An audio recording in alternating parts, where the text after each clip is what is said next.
Okay, so let's have a look at our inchworms. So it's a core exercise based walking our hands along the floor and then walking our feet to our hands. It's a really nice one, not just for core engagement, but also to get a little bit of a stretch and some mobility through the back of those legs, through those hamstrings. So what we're going to do to start is we want to soften the knees and come down to a roll down. Now, if you're unable to get to the floor, this is probably not the best exercise, and we can talk about some alternatives. But if you are able to get down to the ground and just bend your knees as much as you need to, even if you have to come up on those toes a little bit, that's fine.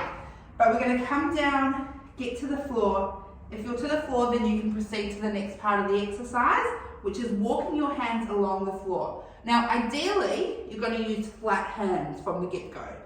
If you're unable to because of flexibility, you can come up sort of on the fingertips or walking yourself through, or you can even come in from this position. So if you're able to make it down into this position, you can also walk out from here.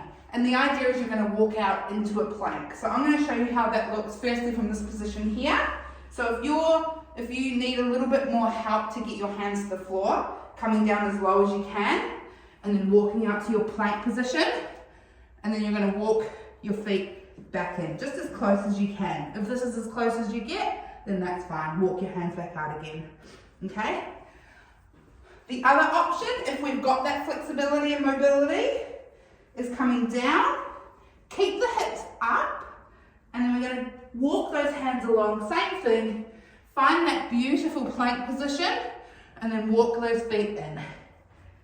And you can come into like as close as you can. My knees are soft, like I'm not straight.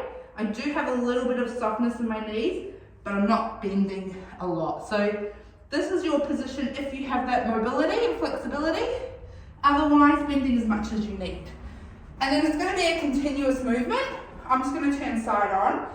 So you'll watch I come down, walk out to a plank, walk the feet back in.